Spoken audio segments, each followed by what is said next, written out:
नमस्कार दोस्तों, स्वागत है आप सभी का आपके अपने इस यूट्यूब चैनल थीवर एकेडमी पर। दोस्तों, आज का जो हमारा क्लास होने वाला है वो क्लास नंबर 20वां होने वाला है। और आज की क्लास का जो हमारा विषय रहने वाला है वो शिक्षण अभिरुचि रहने वाला है।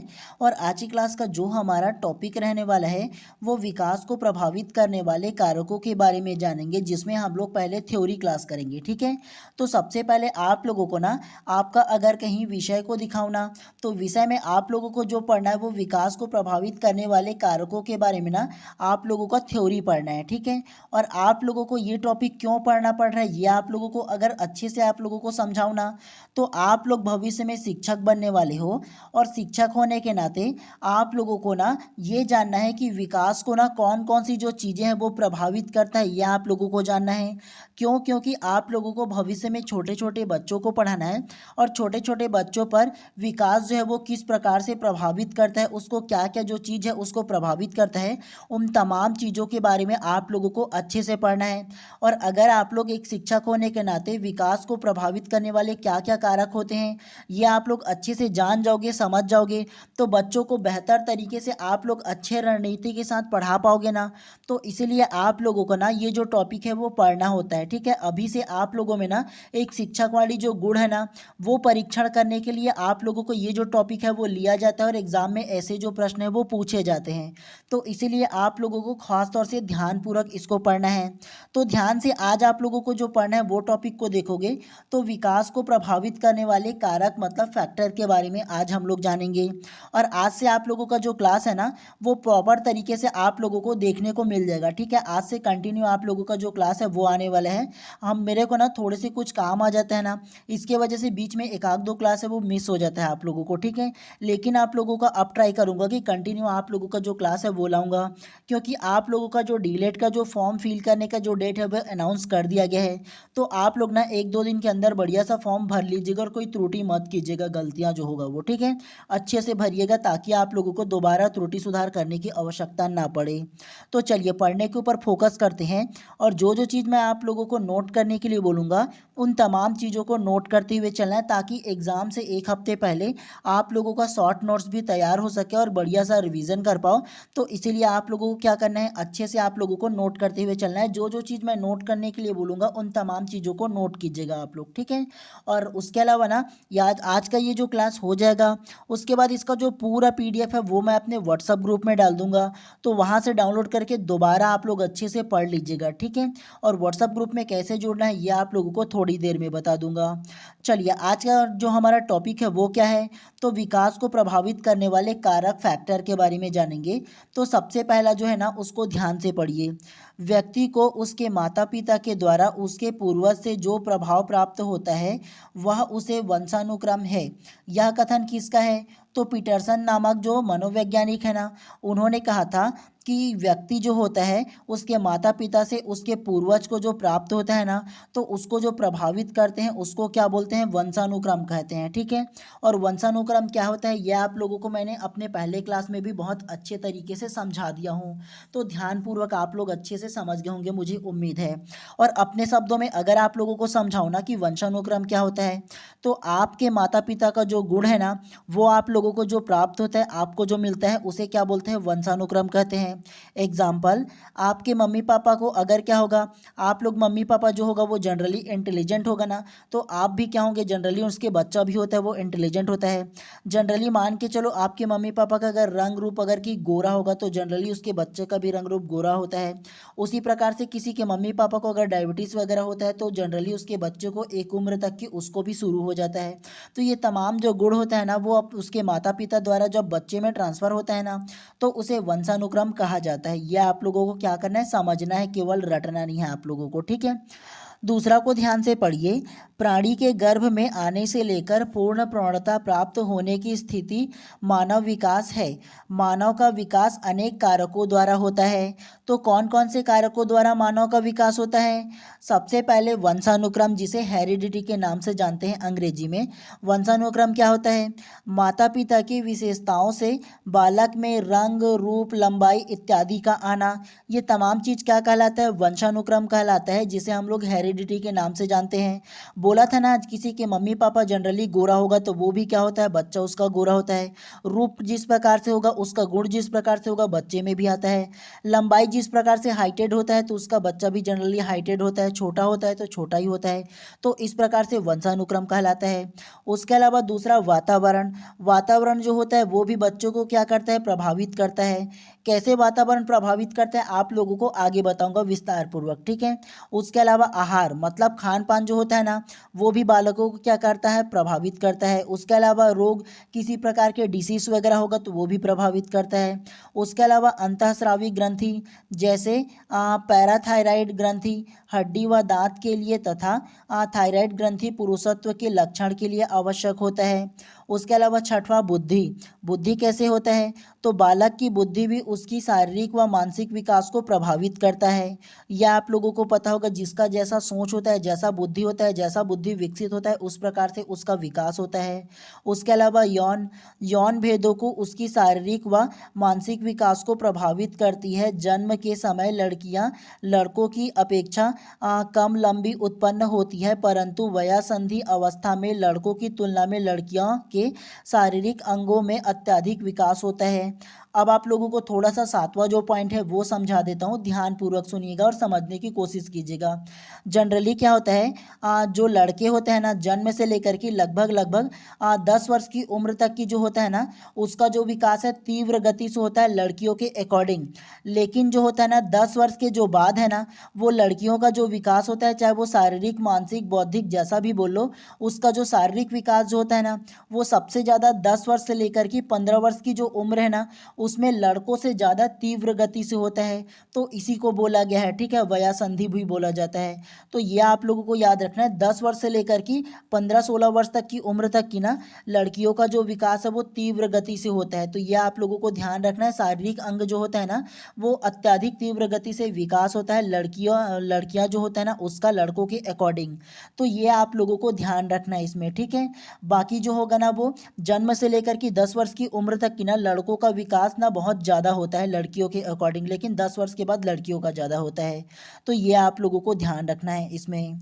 चलिए, उसके अलावा प्रकृति एवं पोषण के बारे में जान लेते हैं कि प्रकृति और पोषण क्या होता है। फर्स्ट को ध्यान से पढ़िए। प्रकृति और पोषण संबंधित तथ्य यह है कि प्राथमिक रूप से विकास प्रकृति से प्रभावित होता है या पालन पोषण से। तो प्रकृति और पालन पोषण के बारे में आप लोगों को विस्तार पूर्वक बताऊंगा। पहले थ्योरी को इसमें जो दिया है ना, उसको हम लोग अच्छे से पढ़ लेते हैं। दूसरा को पढ़िए। यहाँ पर प्रकृति से ऐसे बच्चे को जन्म या आनुवांशिक रूप से प्राप्त पालन पोषण एवं परिवेश अनुभव से है। मनोवैज्ञानिकों का मानना है कि यह जो आनुवांशिक प्रकृति है वह बालक में होने वाले विभिन्न प्रकार के अवयवों को प्रभावित करती है। नेक्स्ट को ध्यान से पढ़िए। प्रकृति के पक्षधर विकास में सबसे प्रमुख भूमिका शारीरिक विरासत की मानते हैं और पालन का प्रभाव सबसे महत्वपूर्ण होता समझते हैं।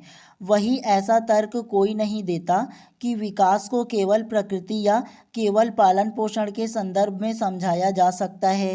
नेक्स्ट को पढ़िए। वंशानुक्रम परिवार का वातावरण और परिवार की सामाजिक स्थिति मानसिक विकास को प्रभावित करती है। तो वंशानुक्रम जिस प्रकार से हेरिडिटी परिवार का होगा ना, वहाँ का वातावरण जैसा होगा उस प्रकार से जो बालक का जो विकास है ना, वो उसको प्रभावित करेगा। नेक्स्ट को पढ़िए। प्रकृति एवं पोषण वंशानुक्रम वातावरण की ओर संकेत करता है। तो ये भी आप लोगों को ध्यान रखना है।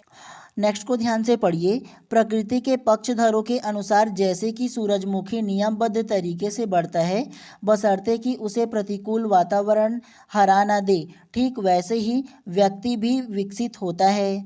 तो देखो, अगर ना प्रॉपर तरीके से क्या होता है, एक सूरजमुखी को ना नियमबद्ध तरीके से वातावरण मिलता है ना, तो वो क्या करता है, वैसे ही वो विकसित होता है।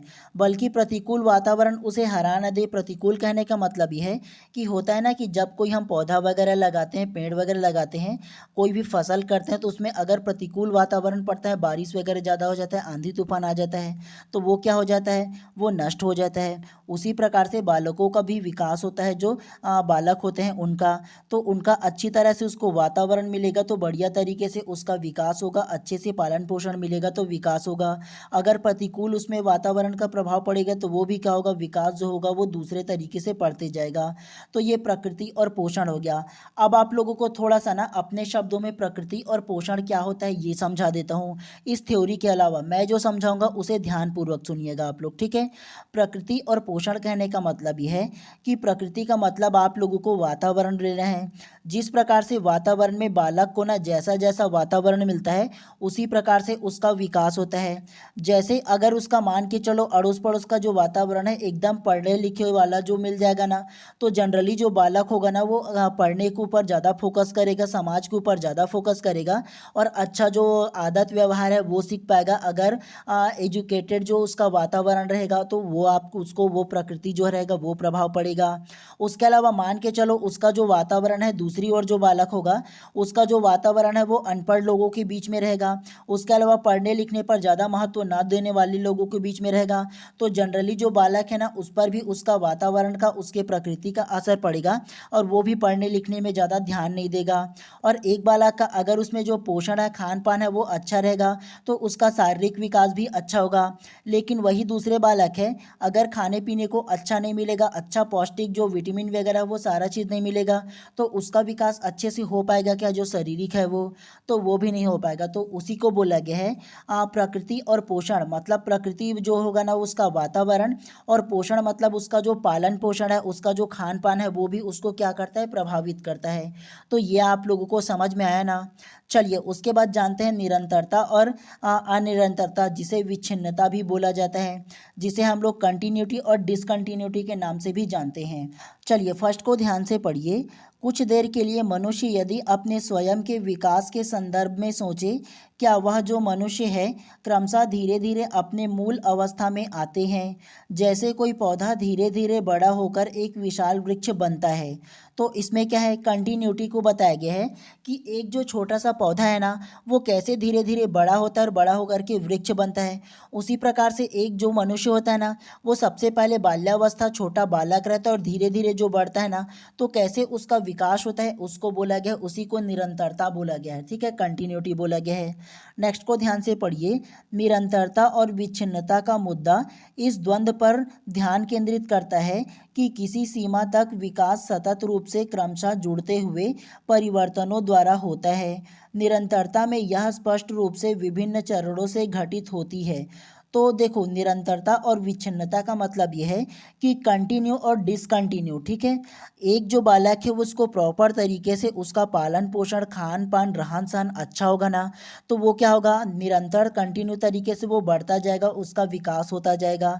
अगर बीच बीच में उसका वातावरण अच्छा ना होगा, खान पान को अच्छा नहीं मिलेगा, तो वो अच्छे से ग्रो कर पाएगा क्या। ठीक उसी प्रकार से एक जो पौधा है, अगर आप प्रॉपर टाइम पे पर डे आप उसमें पानी डालोगे, खाद वगैरह डालोगे, तो वो प्रॉपर क्या करेगा, अच्छे से ग्रो होगा। लेकिन बीच बीच में आप हफ्ते भर पानी मत डालो ना जी, क्या वो बढ़ पाएगा, अच्छे से उसका ग्रो हो पाएगा क्या।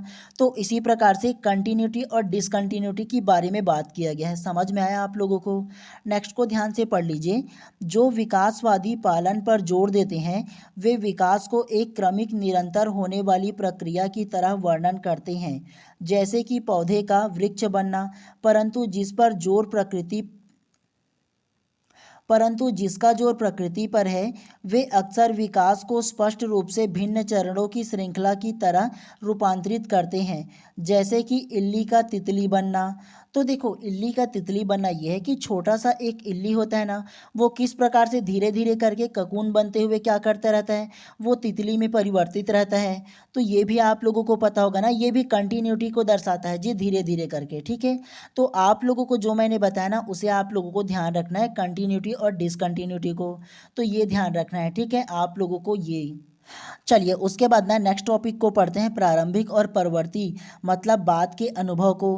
प्रारंभिक कहने का मतलब है कि सबसे शुरुआती में जो आप लोगों को अनुभव प्राप्त होता है वो, और उसके बाद परवर्ती कहने का मतलब है कि बाद में जो आप लोगों को अनुभव प्राप्त होता है ना, तो वो, तो दोनों में क्या डिफरेंस है इसको जानेंगे। तो चलिए सबसे पहला को ध्यान से पढ़ते हैं, फिर आप लोगों को अच्छे से समझाऊंगा। प्रारंभिक और परवर्ती अनुभव का मतलब इस बात पर केंद्रित है कि बच्चे के विकास में प्रारंभिक अनुभव खास तौर से शैशवावस्था में होने वाले या परवर्ती अनुभव बाद के बचपन में होने वाले एक सीमा तक निर्णायक भूमिका निभाते हैं। अर्थात यदि शिशु को क्षति या कष्ट पहुंचाने वाले अनुभव होते हैं तो क्या उनका प्रभाव बाद में होने वाले अच्छे अनुभव से मिटाया जा सकता है या प्रारंभिक अनुभव के आधारभूत है। वे शिशु पहले बुनियादी अनुभव है तथा उन्हें बाद में बेहतर वातावरण से निरस्त नहीं किया जा सकता है। नेक्स्ट को ध्यान से पढ़िए। यह अनुभव प्रारंभिक अनुभव पर जोर देते हैं। उनके लिए जीवन एक अटूट पगडंडी की तरह होता है जिस पर किसी मनोवैज्ञानिक गुण के सूत्र को पकड़कर उसके मूल तक पहुंचा सकते हैं। तो अब आप लोगों को ना प्रारंभिक अनुभव और परवर्ती अनुभव मतलब बाद का अनुभव क्या होता है अपने शब्दों में बता देता हूँ। एक जो बालक है ना, शुरुआती में अगर उसका जो वातावरण है ना, उसके अलावा जो उसका एक्सपीरियंस है, वो उसका अनुभव है ना, अगर वो अच्छा रहेगा तो बाद में जो वो बड़े होगा आगे चल करके, तो उसका जो अनुभव हो वो क्या होगा, उसको प्रभावित करेगा ना, वो जो अनुभव वो अच्छा लगेगा ना उसको। ठीक उसी प्रकार से अगर एक बालक को क्या होगा, प्रारंभिक का जो अनुभव है, बचपन में जो अनुभव उसको मिलेगा ना, अगर उसको कष्ट वगैरह मिला है या गरीबी में उसकी स्थिति गए है जिसके कारण किसी प्रकार से कष्ट वाला जो उसको अनुभव होगा, गरीबी का अनुभव होगा, उसके अलावा अच्छे से उसका विकास ना हो पाएगा, तो बाद में जब वो जो आगे बढ़ जाएगा, बढ़ जाएगा एक बालक जो है ना, तो वो उसको अच्छे से प्रभावित करेगा ना कि मैंने बचपन में किस किस प्रकार से कष्ट को झेला, क्या क्या मैंने किया, ये सारा चीज़ उसका बाद का अनुभव उसको प्रभावित करेगा कि नहीं करेगा। तो ये दोनों के अनुभव के बारे में बात किया गया है, प्रारंभिक अनुभव और परवर्ती अनुभव मतलब बाद का जो अनुभव है, जब वो आगे बढ़ जाएगा, वो जो युवावस्था में पहुंच जाएगा उसके बाद का अनुभव, तो एक दूसरे का वो किस प्रकार से प्रभावित करेगा इसके बारे में इसमें बताया गया है। ठीक है, तो ये आप लोगों को ध्यान रखना है। जिन बालकों का जो अनुभव है अगर ना कष्टप्रद होगा ना, प्रारंभिक अनुभव जो है वो, तो पूरी तरह से उसका जो युवावस्था का अनुभव है वो भी उसको प्रभावित करेगा। तो ये आप लोगों को ध्यान रखना है इसमें। चलिए उसके बाद ना बाल विकास की सामाजिक एवं सांस्कृतिक पृष्ठभूमि के बारे में थोड़ा सा जानते हैं। चलिए फर्स्ट को ध्यान से पढ़िए। सभी बच्चे विकास के दौरान भाषा बोलना सीख जाते हैं। भारत में रहने वाली बालिका अपने क्षेत्र की कोई भी भाषा सीखती है और स्पेन में रहने वाली बच्ची वहाँ की भाषा स्पेनिश सीखती है। तो ये आप लोगों को ध्यान रखना है। आप लोगों को ना बाल विकास की जो सामाजिक और सांस्कृतिक पृष्ठभूमि ये आप लोगों को समझाऊंगा, टेंशन नहीं लेना है। ठीक है, इसमें फर्स्ट लाइन को अगर बताओ ना, तो इसमें बोला है कि कोई भी जो बालक बालिका जो होते हैं ना, वो क्या करते हैं, जिस इलाका में जो बालक रहते हैं वहाँ की जो बोली या भाषा होती है, तो वो वहाँ का जो बोली या भाषा वो सीख जाते हैं। जैसे छत्तीसगढ़ में रहने वाले जो बालक होगा वो छत्तीसगढ़ी जनरली सीख जाएंगे। स्पेन में रहने वाले जो बालिका है वो स्पेनिश सीख जाएंगी, अपनी जो भाषा है वो सीख जाती है, क्योंकि वहाँ का वातावरण ही वैसा होता है ना। चलिए नेक्स्ट को ध्यान से पढ़िए। 5 वर्ष का एक बालक स्कूल जाने लगता है तथा उसी उम्र का दूसरा बालक दूध दूहने तथा खेती बाड़ी अपने पिता की मदद करता है और 5 वर्षीय अन्य बालक सड़क पर अखबार बेचता है। कुछ कारक जो कि बचपन के अनुभव को प्रभावित करते हैं वे इस प्रकार है। पहला को पढ़िए, इसमें बोला है परिवार के सदस्यों की संख्या और आर्थिक स्थिति, परिवार तथा समुदाय की रीति रिवाज परंपराएं, उसके नैतिक मूल्य और विश्वास, आवास जैसे गांव, शहर या जनजातीय क्षेत्र, पहाड़, समतल, रेगिस्तान अथवा तटवर्ती इलाका, जिस प्रकार के समाज में हम रहते हैं वह हमारे बचपन को प्रभावित करता है। तो अब आप लोगों को ना ये 3 प्रकार के ना जो बालक है ना उसका इसमें एग्जाम्पल लिया गया है। सबसे पहला बालक वो क्या करता है, तो सबसे पहला बालक है ना, वो एक जो बालक है वो स्कूल जाता है बोला है। दूसरा जो बालक है वो सड़क पर अखबार बेचता है बोला है। तीसरा जो बालक है वो दूध दूहने का काम करता है और खेती बाड़ी का काम करता है, अपने पिता का मदद करता है। तो देखो एक जो संपन्न परिवार का बालक होगा वो कहाँ जाएगा, स्कूल जाएगा। उसी प्रकार से जो मिडिल फैमिली के जो बालक होगा वो क्या करेगा, अखबार बेचेगा, क्या करेगा, सड़क पर। और तीसरा जो पुअर फैमिली के जो एक जो जो बालक है वो क्या करेगा, अपने माता पिता की मदद करेगा खेती बाड़ी में, उसके अलावा खेत जाएगा, दूध दुहेगा, ये तमाम कार्य करेगा। तो विकास जो है वो सामाजिक सांस्कृतिक जो पृष्ठभूमि होगा, उसका जो वातावरण होगा, वो कैसे बालक को प्रभावित करता है आप लोगों को पता चला ना। संपन्न परिवार का जो फैमिली होगा वो क्या करेगा, डायरेक्ट वो स्कूल जाएगा, कोई बात की उसको चिंता ही नहीं रहेगा। उसके अलावा मिडिल फैमिली का बालक होगा ना, वो क्या करेगा, वो क्या करता है, अखबार बेचता है, कम से कम अपने खर्चा के लिए, अपने थोड़ा बहुत इनकम के लिए, पॉकेट मनी के लिए अखबार बेचेगा और स्कूल तक जाता है वो। उसके अलावा जो पुअर फैमिली का जो बालक रहेगा वो क्या करेगा, कोई भी कार्य होगा अपने माता पिता का उसमें मदद करेगा। तो तीनों का देखो बैकग्राउंड बिल्कुल अलग अलग है ना, सामाजिक जो सांस्कृतिक पृष्ठभूमि है वो अलग अलग है ना। कई बच्चा पढ़ेगा, कोई नहीं पढ़ पाएगा, कोई अपने फैमिली का मदद करेगा, कोई अपने रोजी रोटी में लग जाएगा जो बालक है वो कम उम्र में। तो ये किस प्रकार से सामाजिक सांस्कृतिक पृष्ठभूमि है बालक को प्रभावित करता है, यह आप लोगों को पता चला है ना। तो इसी प्रकार से ये प्रभाव होता है, ठीक है, तो ये आप लोगों को ध्यान रखना है। चलिए उसके अलावा लिंग के बारे में जानते हैं। तो फर्स्ट को ध्यान से पढ़िए। किसी बच्चे का लड़का या लड़की होना एक महत्वपूर्ण कारक है जो कि उसके अनुभव निर्धारण करता है। पालन पोषण किस प्रकार हुआ है, बच्चे को कैसे अवसर और सुविधाएं मिली है और अन्य बालकों का उसके साथ परस्पर संबंध कैसा था। तो दूसरा को पढ़िए। यह सभी बातें अधिकांश बच्चे के लिंग से निर्धारित होती है। साथ ही एक स्पष्ट भिन्नता होती है कि वह पहनावा, मतलब बच्चों का पहनावा भी भिन्नता होती है स्पष्ट रूप से, ठीक है। अब आप लोगों को लिंग क्या होता है, कैसे ये प्रभावित करता है, ये समझा देता हूँ। आप लोगों ने जनरली ये देखा होगा समाज में दो वर्ग इसमें बटा होता है। जनरली जो लड़का होगा वो समझा जाता है कि बाहर का काम करेगा, और जनरली जो लड़की होगा वो ये समझा जाता है कि घर के अंदर रहेगा, चार दीवारी में बर्तन वगैरह मांजेगा, खाना वाना बनाएगा। ये जनरली लोगों का मानसिकता होता है। तो इस प्रकार की जो डिस्ट्रीब्यूशन है ना, वो क्या करता है, उसका पालन पोषण जो होता है वो बच्चों को प्रभावित करता है। ये जो लिंग निर्धारण जो है ना वो बच्चों को प्रभावित करता है उसमें। क्यों, क्योंकि लड़का का जो कार्य है वो बाहर कार्य करेगा, कमाने जाएगा या क्या करेगा, लड़कों को बढ़ावा ज़्यादा दिया जाता है पढ़ने लिखने में। ठीक उसी प्रकार से लड़कियों को पहले क्या किया जाता है, घर के चार दीवारी में रखा जाता है, खाना वाना बनाने में, ये सारा चीज़ में। तो दोनों में लड़का लड़की में कितना ज़्यादा फर्क आ गया ना। और फर्क के साथ साथ वो सामाजिक सांस्कृतिक पृष्ठभूमि में उसका फर्क आ गया ना, पढ़ने को कम अवसर दिया जाता है बच्चियों को इसी प्रकार से, क्योंकि वो घर का काम करेगा इसीलिए। तो लिंग जो निर्धारण है ना वो भी बच्चों को प्रभावित करता है। आप लोगों को समझ में आया। चलिए अब हम लोग जानते हैं सामाजिक वर्ग के बारे में, कि सामाजिक वर्ग किस प्रकार से बच्चों को प्रभावित करता है, इसके बारे में भी थोड़ा सा स्पष्ट रूप से समझ लेते हैं, ठीक है। तो आप लोगों को सरल तरीके से समझाऊंगा अपने शब्द में। पढ़ते हैं अब सामाजिक वर्ग। सबसे फर्स्ट को ध्यान से पढ़िए। व्यक्ति के सामाजिक वर्ग का निर्धारण उसके परिवार की शिक्षा, व्यवसाय व अन्य द्वारा होता है। तो देखो, जो बालक जितना एजुकेटेड रहेगा, जिस बालक का परिवार जितना एजुकेटेड रहेगा, उसका समाज जितना एजुकेटेड रहेगा, उस प्रकार से उसका क्या होगा, शिक्षा और व्यवसाय निर्धारित होते हैं। नेक्स्ट को पढ़िए। उच्च सामाजिक वर्ग के लोगों की आय अधिक होती है, उन्हें समाज में उच्च दर्जा प्राप्त होता है, तथा निम्न सामाजिक वर्ग के लोगों का अपेक्षाकृत हीन दृष्टि से देखा जाता है। यह आप लोगों ने अनुभव किया होगा अपने समाज में। नेक्स्ट को पढ़िए। धनी और निर्धन लोगों के बीच सामाजिक आर्थिक दर्जे के कई स्तर हैं। सामाजिक वर्ग यह निर्धारित करता है कि बालक को किस प्रकार के अवसर और सुविधाएं उपलब्ध होगी। उसे पेट भर खाना, पहनने को कपड़ा, शिक्षा, बिजली, पानी, सुविधा, रहने के लिए जगह, ये सभी बातें उसके परिवार के सामाजिक आर्थिक दायरे पर क्या है, निर्भर करता है। तो सामाजिक वर्ग आप लोगों को पता चला ना, कि जिस परिवार का जो समाज है ना, जो सामाजिक दर्जा है, मतलब जो सामाजिक वर्ग है वो ज़्यादा बेहतर होगा, उसको उसी प्रकार से जो शिक्षा है, समाज में सम्मान है वो मिलता है। अगर निम्न परिवार का होगा, गरीब परिवार का होगा, तो गरीब परिवार के जो बालक होंगे उसका एक मकसद क्या होता है, रोटी, कपड़ा, मकान, मतलब 2 टाइम का खाना मिल जाए, रहने को घर मिल जाए, और क्या हो जाए, पेट भरने के लिए खाना वगैरह मिल जाए, उसके लिए ये ज़्यादा बेटर होता है। ये तीनों मिल जाए उसके बाद ही वो शिक्षा बिजली पानी को सोचता है ना जी। तो ये सामाजिक वर्ग क्या करता है, बालकों को प्रभावित करता है।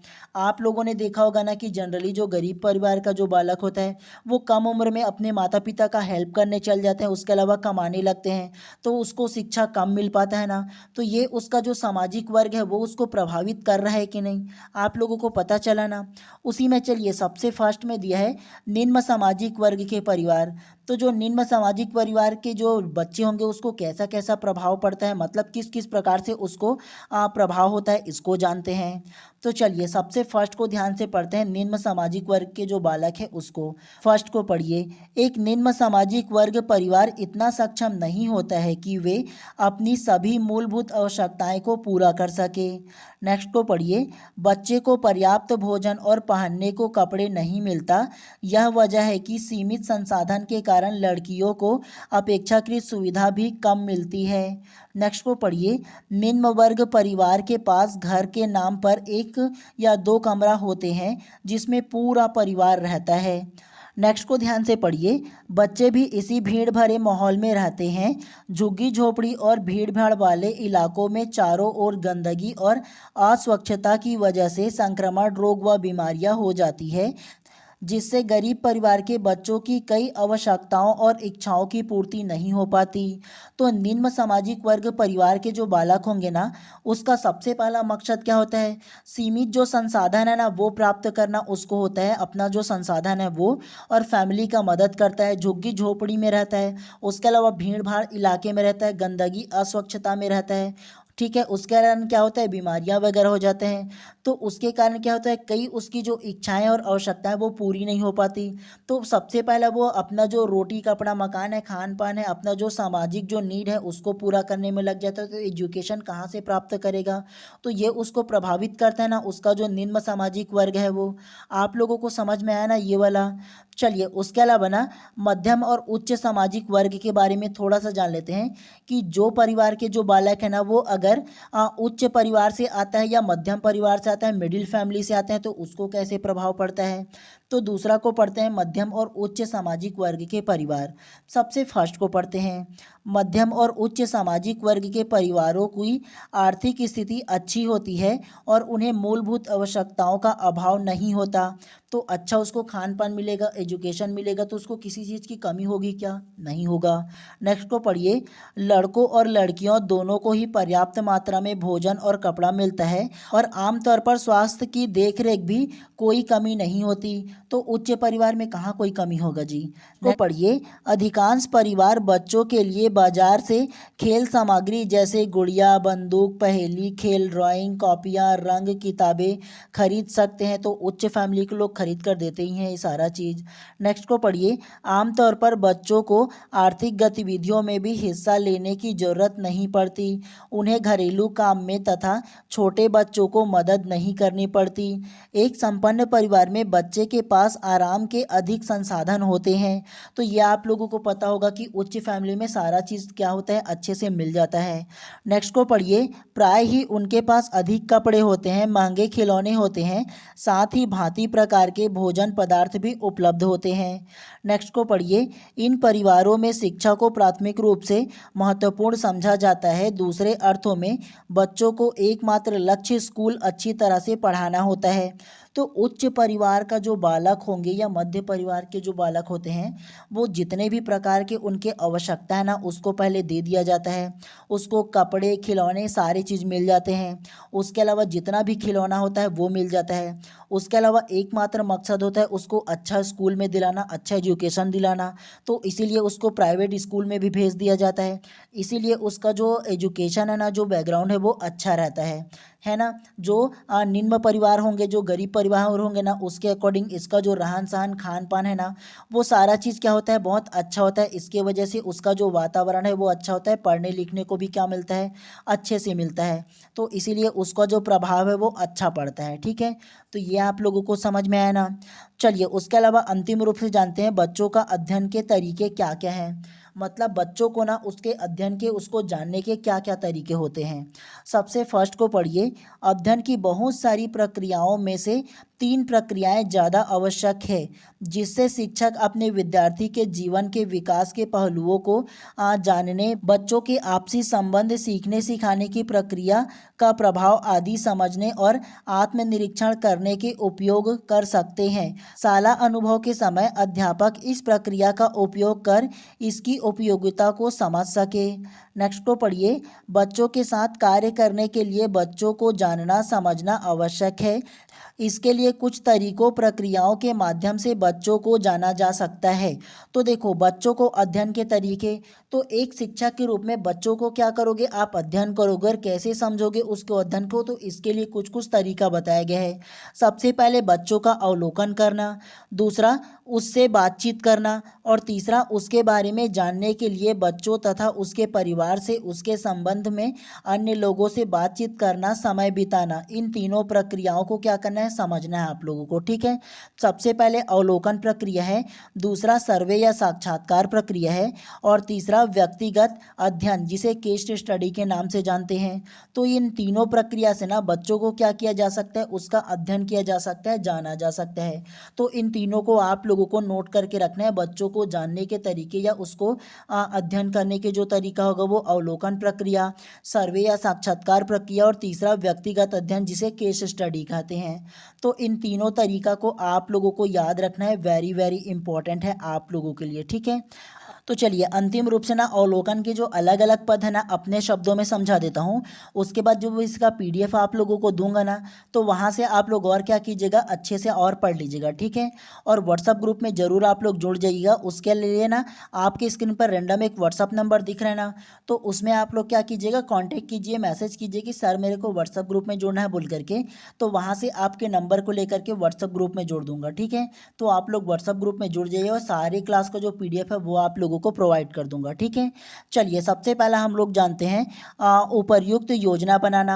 तो देखो, एक शिक्षक होने के नाते सबसे पहले जिस प्रकार के आप लोगों को अवलोकन करना है ना, तो उसका अवलोकन के लिए क्या करना है, आप लोगों को ना एक योजना बनाना है कि किस प्रकार से आप लोगों को उसको क्या करना है, अवलोकन करना है इसके लिए। ठीक है, तो आप लोगों को अलग अलग समय क्षेत्र को मिला करके ना माध्यम मिलाकर क्या करना है, अवलोकन करना है बच्चों को, और आंकड़ा जो रहेगा ना उसको एकत्रित करना है। तो ये अवलोकन प्रक्रिया हो जाएगा। ठीक है, अलग अलग उपकरण के माध्यम से आप लोग अच्छे से एक बार पढ़ लीजिएगा, केवल मैं अपने शब्दों में आप लोगों को समझा दे रहा हूँ। ठीक है, उसके अलावा दूसरा व्यवहार का अवलोकन, आप लोग केवल देख करके बालकों के जो व्यवहार है उसका ऑब्जर्वेशन करोगे ना जी। मतलब ये है कि आप खड़े खड़े बच्चों को देखोगे, उसको खेलते हुए, एक्टिविटी करते हुए, और आप अवलोकन करोगे अपने आंखों से देख करके कौन सा बच्चा कितना ध्यान दे रहा है, क्या पढ़ रहा है, क्या नहीं पढ़ रहा है, इसका क्या करोगे, अवलोकन करोगे।